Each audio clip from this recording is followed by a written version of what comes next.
Maravillosa la voz de Kriste Kanawa en Summertime. Ya tenemos a nuestro invitado en línea, el médico psicoanalista, dramaturgo, director teatral, Jorge Palant. Muy buenas tardes, soy Elsa Bragato, Jorge. Buenas tardes, Elsa, ¿cómo le va?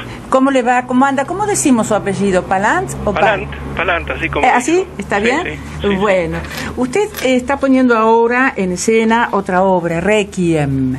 Sí. ¿No es cierto? Y me interesó mucho el tema, además por su condición de psicólogo. Sí.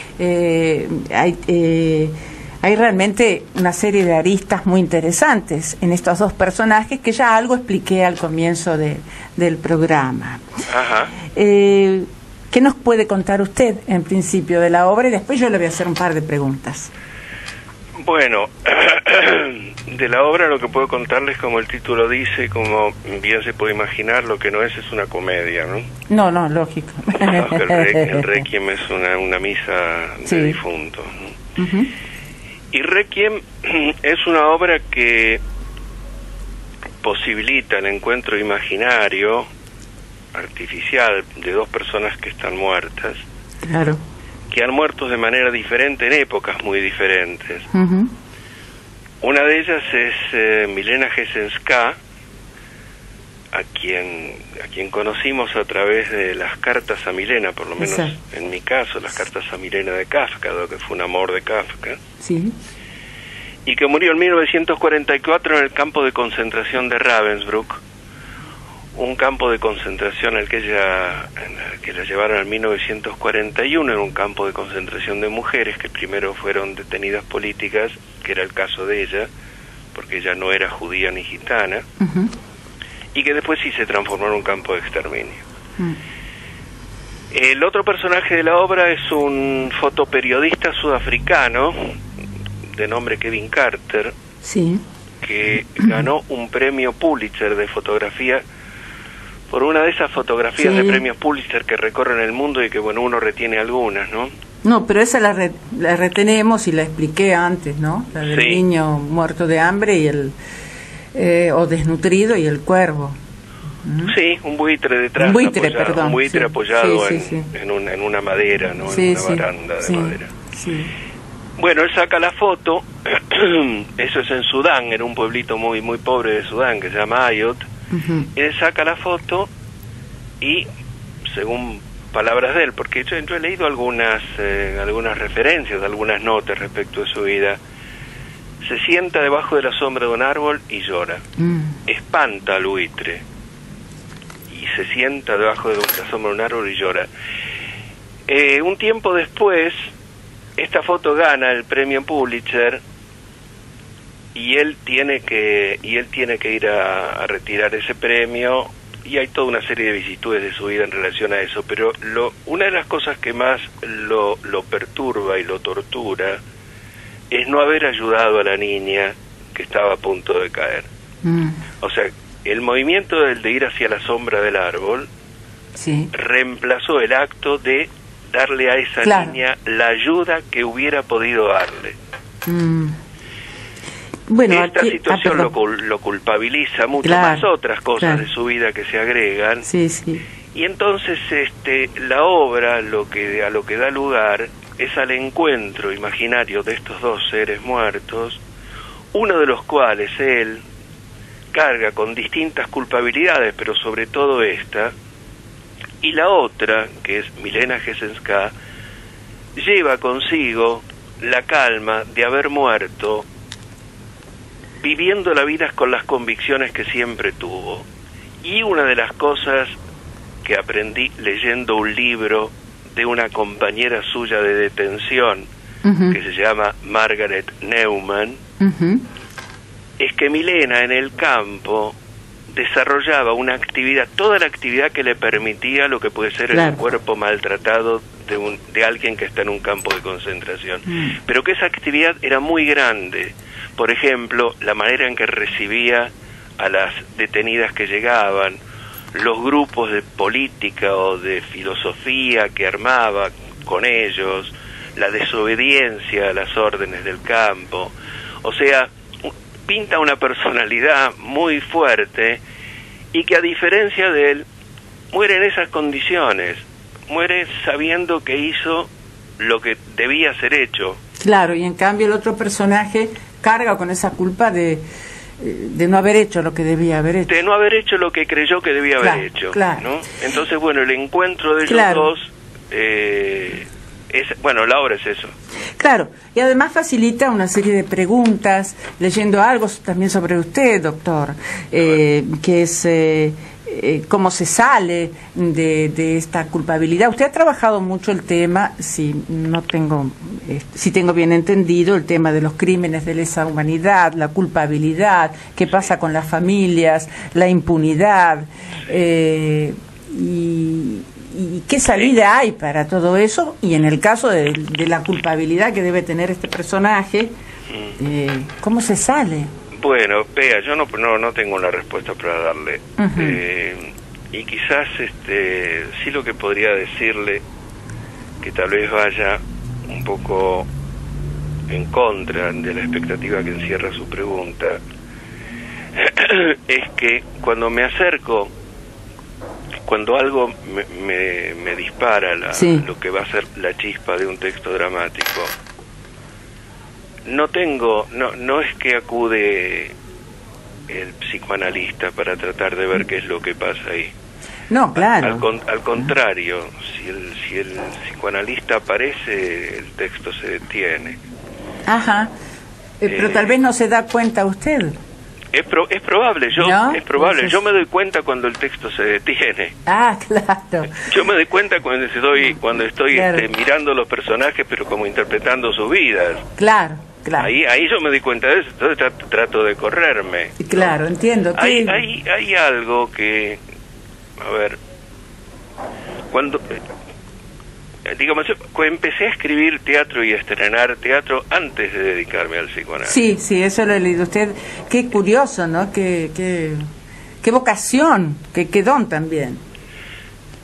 Bueno, yo creo que ayudó mucho una situación familiar. Mi padre era dramaturgo. Sí, muy reconocido. Sí, crítico sí, claro, teatral. Sí, claro.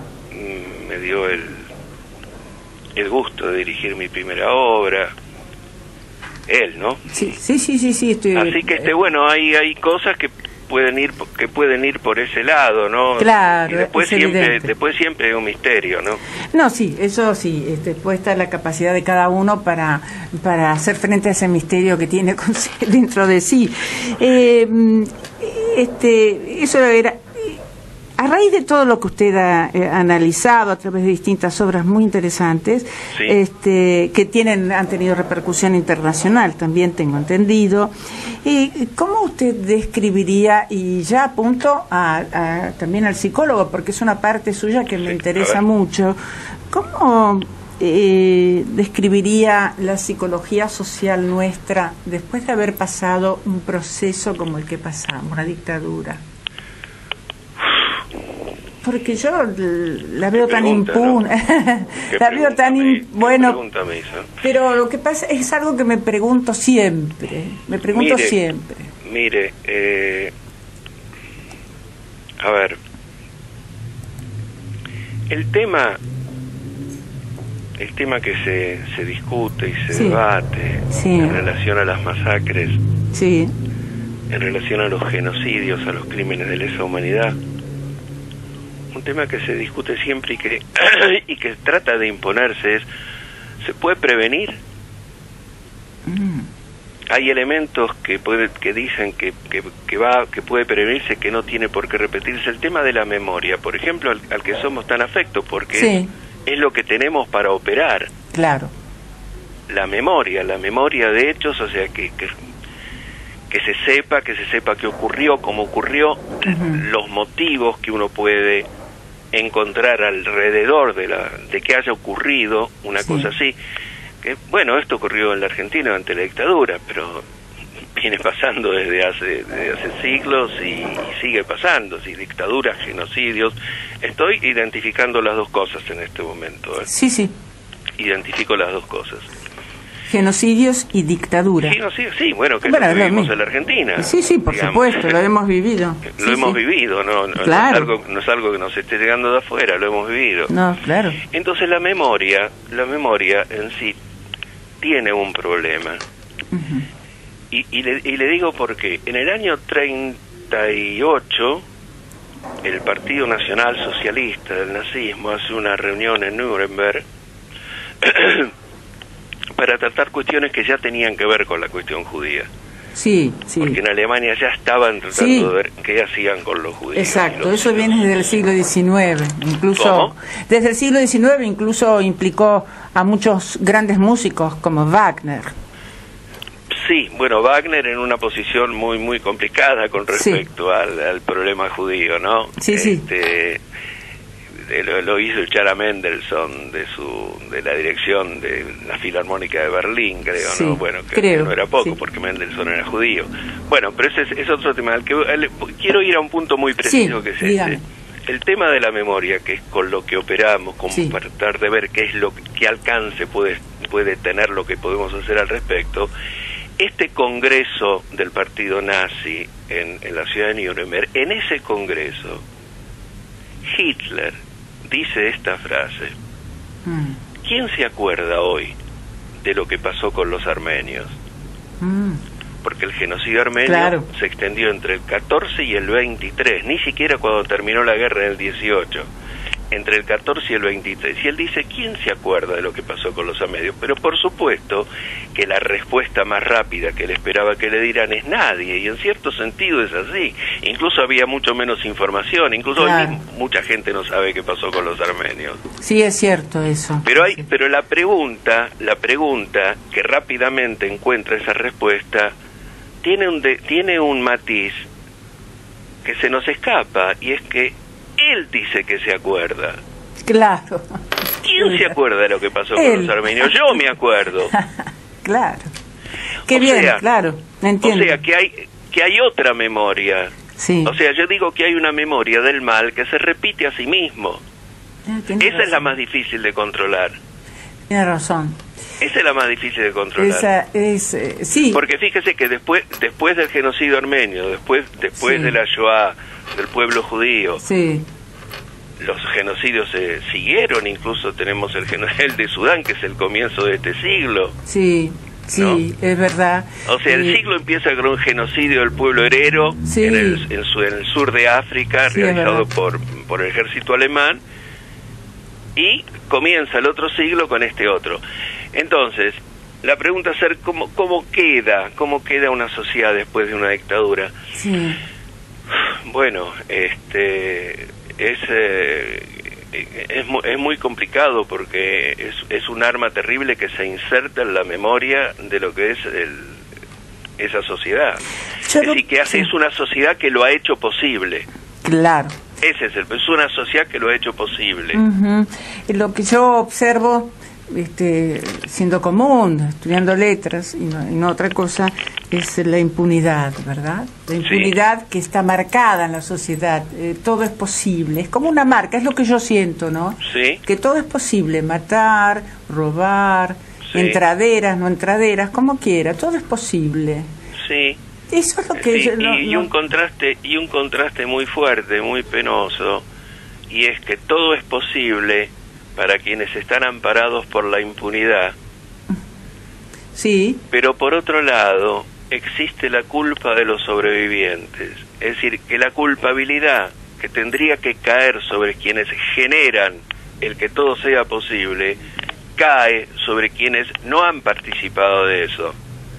Sí. La culpa de sobreviviente es una de las figuras más constantes en lo que han sido quienes han salido con vida de los campos de exterminio. No sabía esto, qué interesante y qué complejo a la vez. La culpabilidad de los sobrevivientes. La culpa recae, es sobreviviente. ¿Por qué? Porque ha visto morir delante suyo infinidad de compañeros. Claro. Hay la trilogía de La Tregua, Hundidos y Salvados, de Primo Levi. Ajá. Ahora ¿cuál? Y si esto es un hombre, esa trilogía da muy cuenta de todo esto. Ajá, da muy cuenta de lo voy a esto, analizar porque, bueno, por ignorancia nunca me lo planteé así como usted lo dice.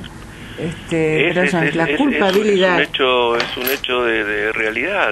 Sí, tiene razón. ¿Cómo sobrevive el que sobrevive? Incluso muchas veces, por empezar, que a los sobrevivientes no le creen nada de lo que cuentan. No lo sé. El que sale con vida, e incluso en un determinado momento hasta se sospecha de que han salido con vida en función de maniobras extrañas. O sea que además tienen que soportar todo esto, ¿no? Sí, yo he conocido a muchos sobrevivientes, he tenido que trabajar con ellos, hacer notas y bueno, sí. No, en esos 2 o 3 casos, no son muchos, 2 o 3 casos y suficientes, ¿no? Sí. No encontré esta culpabilidad. En cambio sí encontré la culpabilidad en todos nosotros que no participamos. Bueno, todos, ¿no? Nosotros que entre comillas somos sobrevivientes. Sí, eso es verdad. Sobrevivimos. Cada cual puede decir por qué. Tienes razón. ¿no? Porque sí, es verdad. Pero bueno, sí, también lo somos. Ahora, de cualquier manera, vea, ha habido muchos suicidios en sobrevivientes. Sí. Muchos. Es verdad, es verdad. En principio, bueno, el mismo Primo Levi, pero después poetas, escritores, muchos ha habido. Sí, la complejidad. Y esta complejidad está la complejidad de la mente humana, que es decir, del espíritu a veces que nos que es más complejo, no sé, se mezcla todo. Usted creo que lo sabe muy bien esto. Esto se ve entonces sintetizado a través de 2 personajes muy interesantes que usted plantea en esta obra. Bueno, de alguna manera. Ellos estos 2 personajes plantean todas estas cosas, ¿no? O sea, es muy interesante. Bueno, realmente